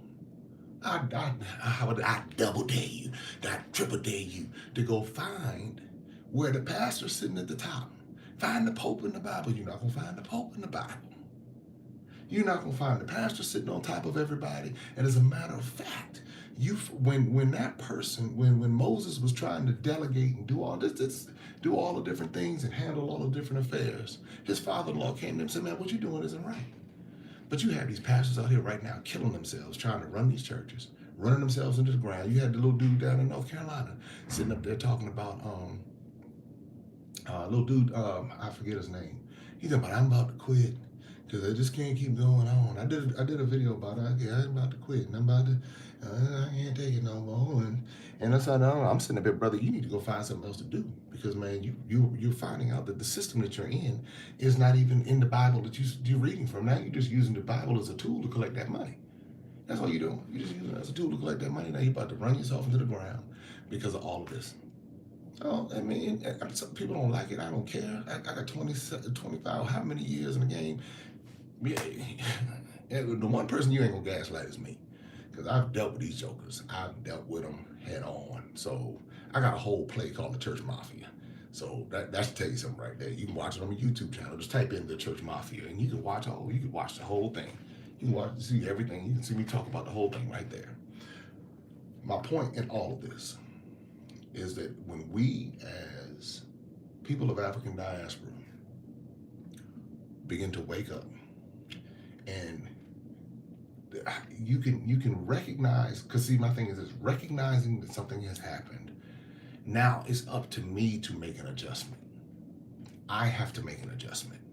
I now have to stop and say, okay, I can't change the system, but I can change my response to the system. So like a boundary, if you will. And I can change my response. I don't have to give y'all jokers not a penny. I don't have to, you're not going to bully me for my money. I'm not going to be cursed if I don't give to your little hustle. And if I want to give 10%, I can spread 10% out and give it to whoever I feel like.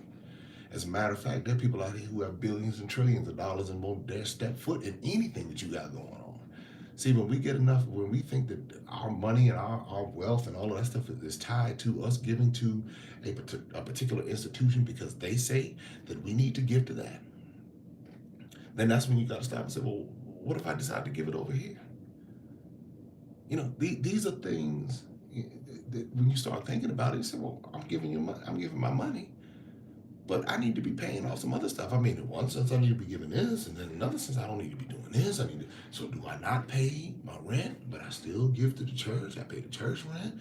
I don't have money to be able to give to my light bill, but am I now being a bad steward? Is that now poor reflection because I have the fish on the back of on the back of my car, and I had a little Jesus symbol and everything? Every time they hear me, I'm playing the music and I'm doing this, that, and the other, but somehow I'm just not paying my bills on time and I'm undisciplined. And if you look at my body surely is not a reflection of health.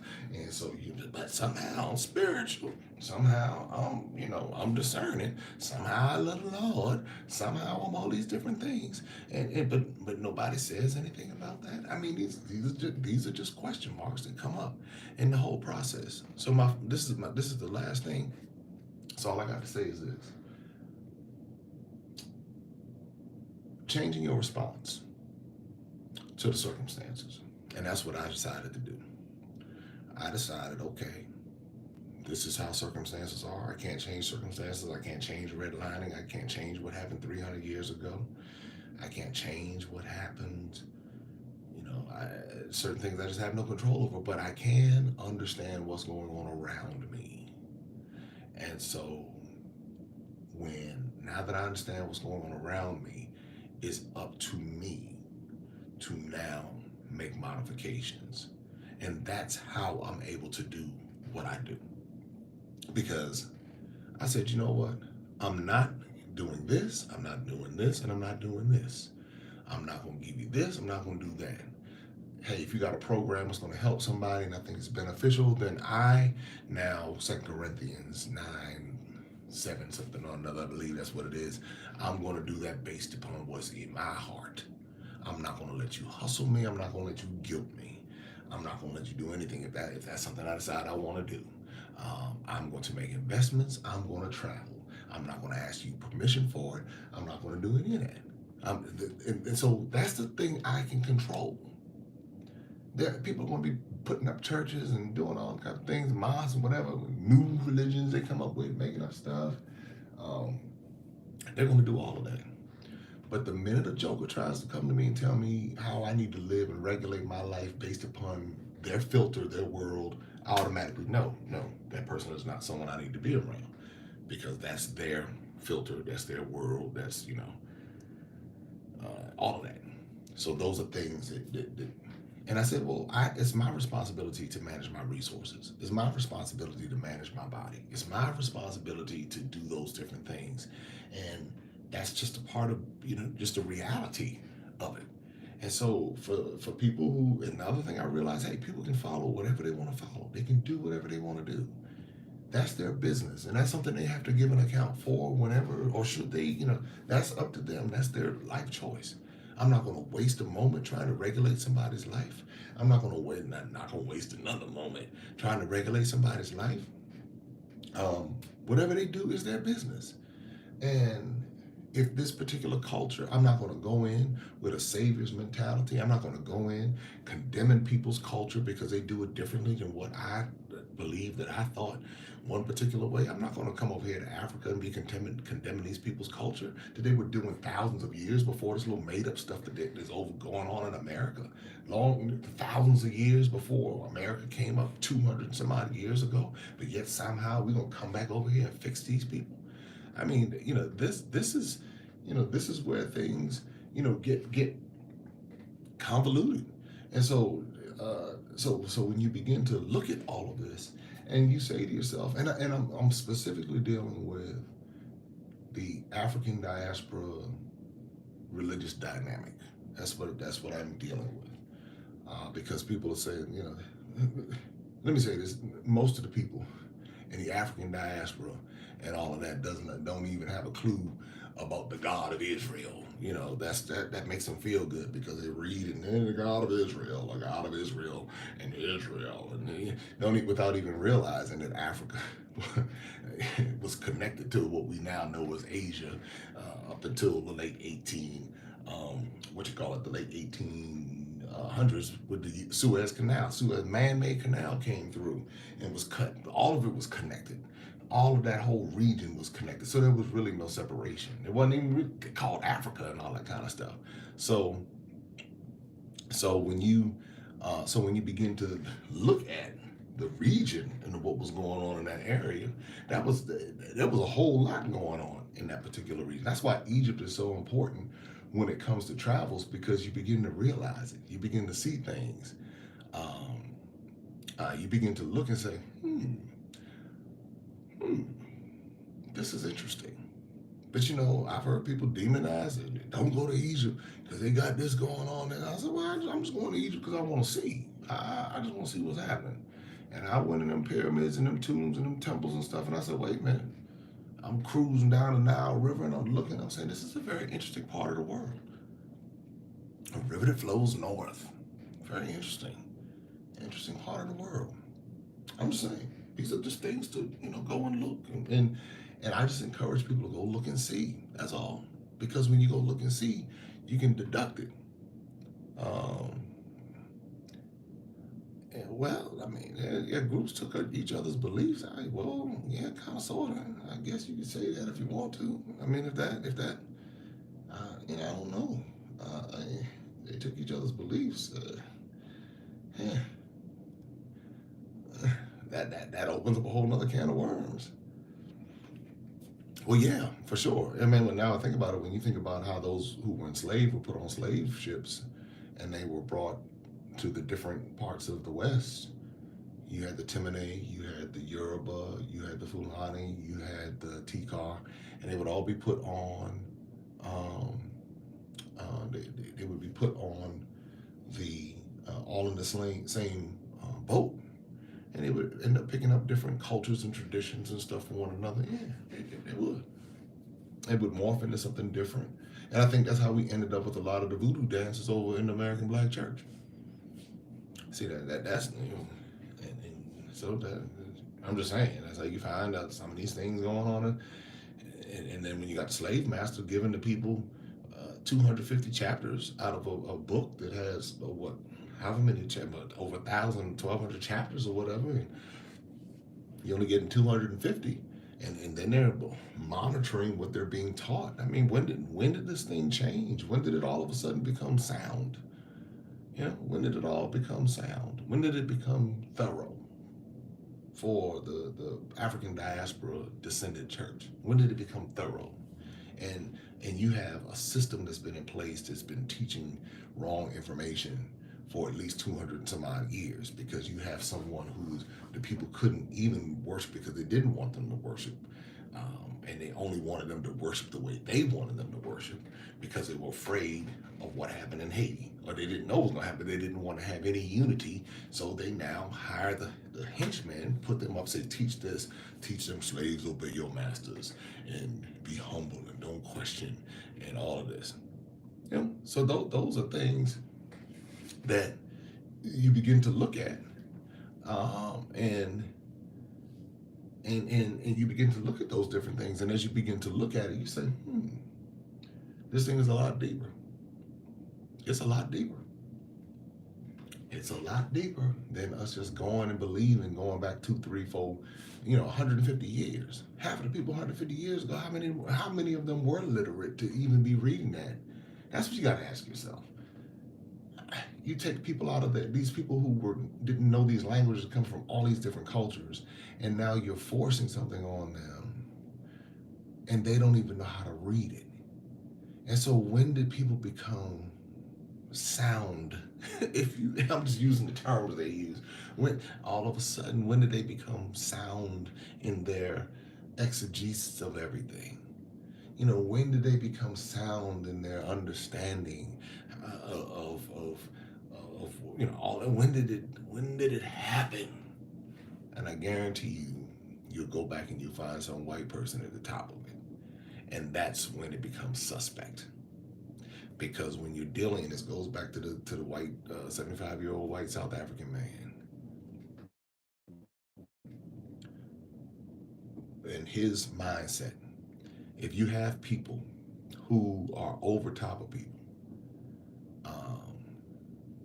what begins to happen at that point is they now start to impose their own European supremacy, unbeknownst to themselves, because they believe their way is right. And then they teach others. And so now others come and they put that on people and say, no, the way you're doing it is wrong. Listen to Master. Master done told us the right way. And so Master's way is right way. Your way is the wrong way. And Massa's way is the right way. And I'm going to listen to Massa because Massa has told me, and this is what is true because Massa told me it's true. Massa said it's true. And that's the, oh, and some people are like, well, um, like when it comes to Massa, Massa is telling us that this is what we need to be doing. And Massa has said it. And there's no connection. This is why I ask people. There's no connection to the if we're gonna go, there's no connection to the source.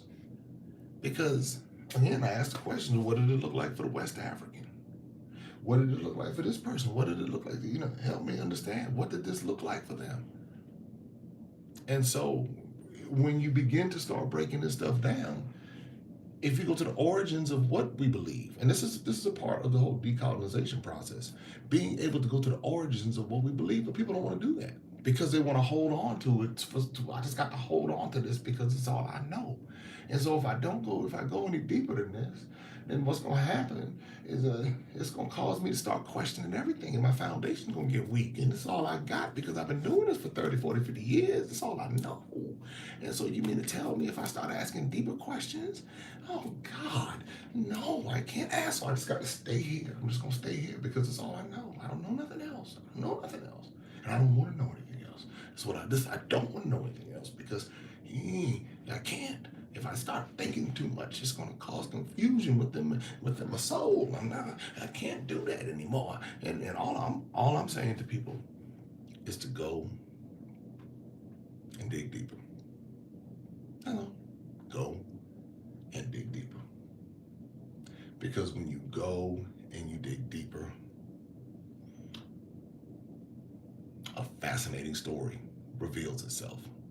And what begins to unfold is that what we have been taught in much of Western culture has been manipulated by systems and by entities that predated us. Most of us are not 100 years old. So if we go 100 years back to 1922, none of us existed. But the world was still functioning. Millions and billions of people on the earth still functioning, living, doing just like what we're doing today. But the reality is, we have been trained not to think. And if we question, then now we're supposed to be afraid of, the hawks coming for us. And again, I don't tell people what they better do or what they better not do. I encourage people to analyze what they say they believe. That's the deal. Analyze it. And like people who Gen X and stuff like that, a lot of times if you've been doing something for X amount of years or you've been raised in a particular system, there's nothing that for some of those people, there's nothing that you can say that's going to get them to stop and consider that perhaps something that they may have been taught may have been manipulated. That's what happened when I took my trips, things I've seen. I said, oh, these stories have been manipulated. Traveled throughout America, wow, these stories have been manipulated. South America, oh, these stories have been manipulated. I mean, that's verifiable. How about that?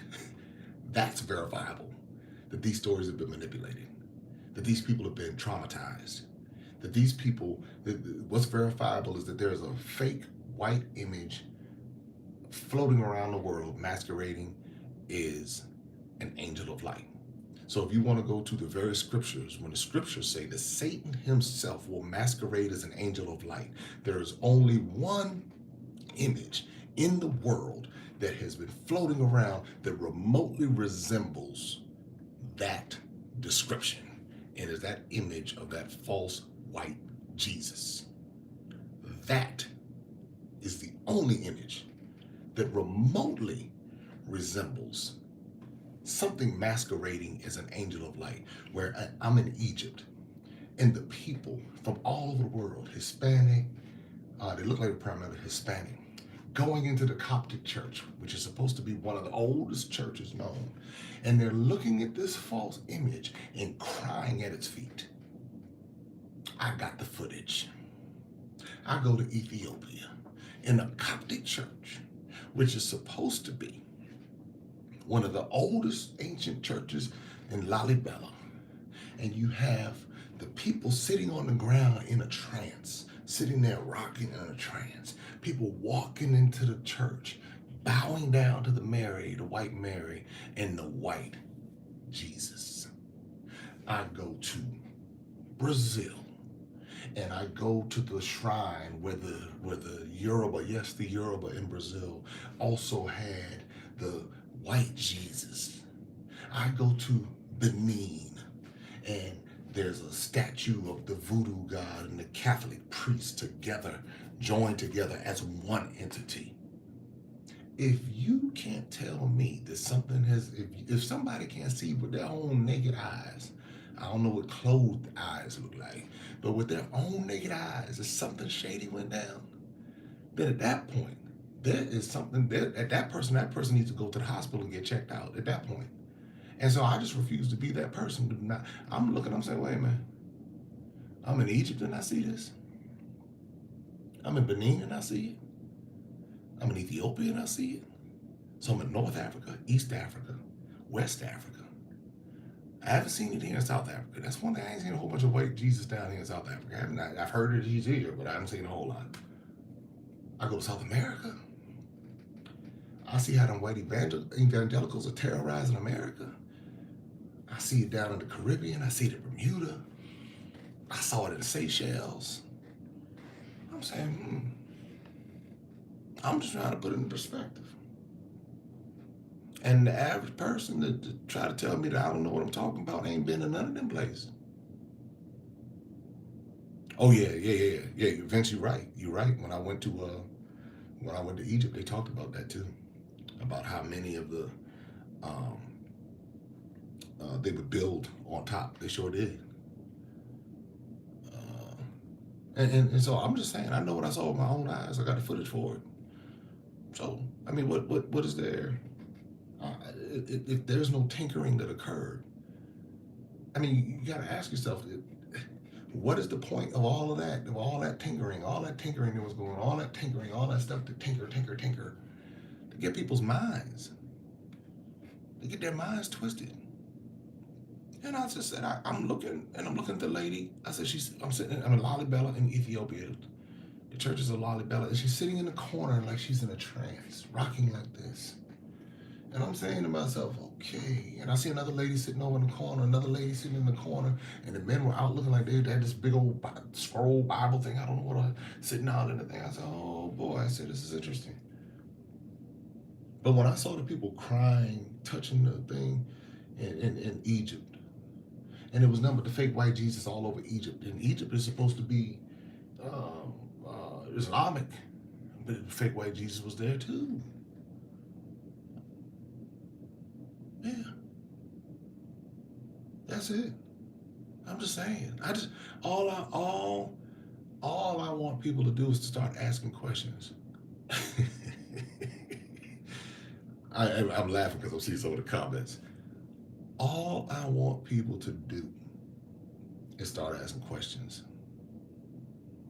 That's all. Just start asking questions. Because when we start asking questions, we might get some answers. That's all. That's what I'm not telling I understand what it means when you believe one particular way or think a particular way. I've been in churches. I've been about 25 years in the church world. I remember when I first started going to a church, and I thought this church was the church, and all the other churches were wrong because they weren't progressive enough, and these churches weren't on point, and we were keeping it real, and we were this, that, and the other, and I thought we were the best church going. And then the foundation cracked. And then, so everywhere, you go, and you begin to realize. And so what I learned how to do is to put things in pencil, because in pencil, I have the ability to erase and rewrite. I have the ability to go and say, hey, let me go and figure this out. Let me write and rewrite. Okay, I've learned something new. That's how it is when you study. You learn something new, you erase it. You correct the answer. I don't know why it is, but things that we can't correct something once we get more information. Once we see, oh, I would have never, had I not traveled, I would have never known what I know in South America. I would have never known what I saw in Egypt. I would have never known had I not traveled. Nobody was going to tell me this stuff. I mean, now it's up to me to put it all together and package it for people so they can see it. But that was the journey I was supposed to go on. And so I'm just saying, for us as people who are part of the African diaspora, yeah, we can, let stuff go, but at the same time, letting it go doesn't mean forgetting it. And then how do you let it go if it keeps happening to you every day? How do you deal with that? And what I'm saying is these religious systems are enabling a mindset where people are not, they're not, their realities are dismissed. That's what I'm saying. Their realities are being gaslit, and they're dismissing them. And people are feeling things and they're not able to express them because they're afraid to be shot down as being unspiritual or not mature or upset and angry, and y'all don't need to be worried about that. And it's like, well, so what do? They're not going to therapy. They're not sitting down and getting help. They're not doing that. So they're just internalizing this stuff, and it's affecting their health because they're not able to figure out, they see stuff going on. But then if they go try to talk to the spiritual people, they come back with some old religious mumbo jumbo instead of saying, hey, let's look at this practically. Let's have some difficult conversations. Let me see if, I would love for some of these pastors out here to go, just ask me whatever and let them fire away. But the one thing most of these pastors don't want to say is, I don't know. Because at that point, that puts a chip in the wall, a crack in the foundation the minute they say, I don't know something this deep. Because you don't want the current within your church to start asking too many questions. You start asking too many questions, now it becomes problematic, and people are sitting there like, wow, he's asking too many questions. And so, that's the deal. The scroll is moving through a lot. So, hey, I appreciate everybody's comments, though. Let me just say that. I do appreciate everyone's comments. And it's great to be able to have this type of dialogue, because I believe, I believe, this is my belief. It's my belief that the very things that are holding our community down, clearly colonized, interpreted religion. I believe that wholeheartedly. That's after 25 years around it. I see and understand.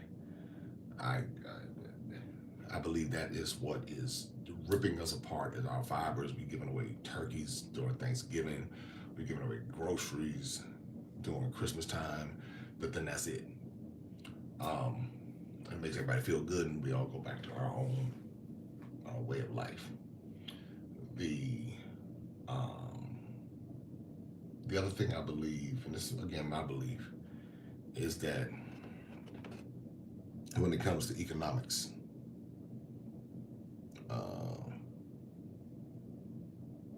when it comes to check them out, somebody sent me a message. When it comes to economics and our lack of management of resources, and us not really understanding the power that we have as a collective group of people as far as the African diaspora in America and globally.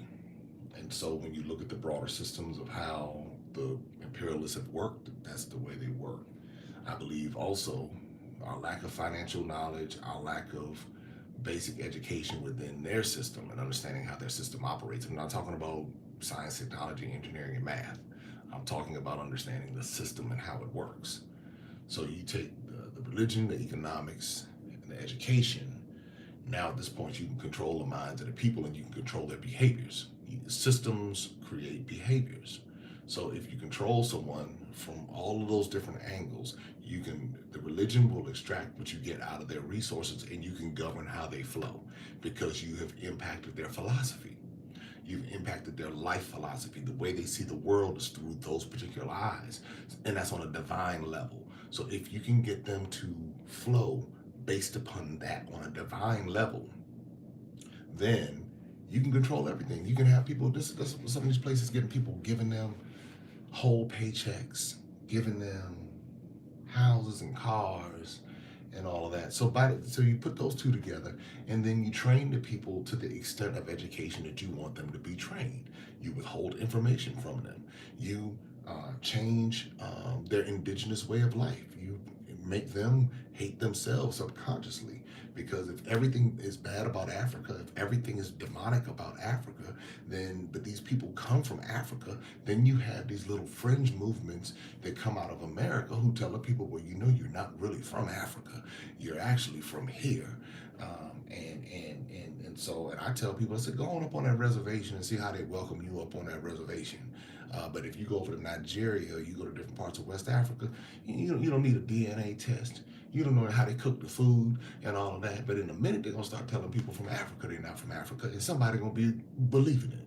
So that's all I'm saying, is that when you begin to dive deeper into it, for my Bible thumpers, now you are studying to show yourself approved, because study is not just taking what they give you and analyzing it, but now it goes into the historical context. Now it goes into the broader context. Now, if you want to start praying, if you want to be praying, now you pray for the discernment to be able to recognize the good from the evil that's been happening around you. If you're going to have discernment, and so discernment will pop up and show you different things in different places. It'll be very obvious that this is not right. What happened here? I'm just talking to the Bible thumpers. That this is where this whole thing goes. If this is what you're going to be flowing in, I'm just helping you. If you're going to flow in that lane, I'm giving you a tool to flow in that lane. If this is what you say you believe, then what are you going to be praying for? See, I'm just going to be praying. Well, you got to be praying for the discernment to recognize what's going on. And so as you begin to do those different things, now, let's say you have the Holy Spirit, then the Holy Spirit should illuminate this stuff to you and should be able to show you the truth. If this is what you say you believe, it should be able to show you the truth. And you say, you know what, man, so-and-so taught me this stuff and it wasn't right. Okay, well now, I'm just saying, for those people, if that's what you're into, these are the results. You should demand results from what you say you believe. And if you're not getting any results other than making yourself feel good, then that's a problem. If they're that, well, I'm just comfortable with this. And so just because someone questions what's going on doesn't mean anything. It means that they're questioning what's going on and not just taking it because somebody stood up in a pulpit and said it. And so that's the deal. And it's good. It's good that you got results. I mean, that's a good thing. You should get results. And that's, if you are following something, you should definitely get good results from it. So, I mean, that's, I don't know what to say about that, but that's good. I mean, that's, congratulations. So anyway, all right, cool. We've been rocking for a while. Listen, we're going to continue. I have more, but somebody can watch this. Y'all know what to do. Hit them like buttons, hit the subscribe button, let people know what's happening, and we are going to continue dropping this knowledge. We are going to continue dropping it, and just hoping that people just start asking questions.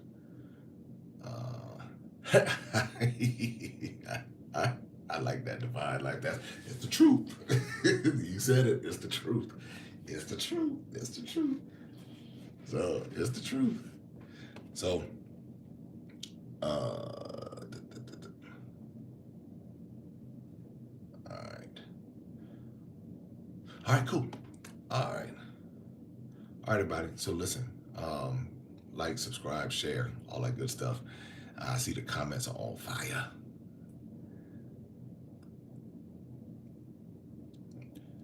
Yep, the comments on fire. So anyway, appreciate everybody's comments. I know some people disagree, so that's cool. No problem at all. And you know, some people try to bully people into what they believe or whatever.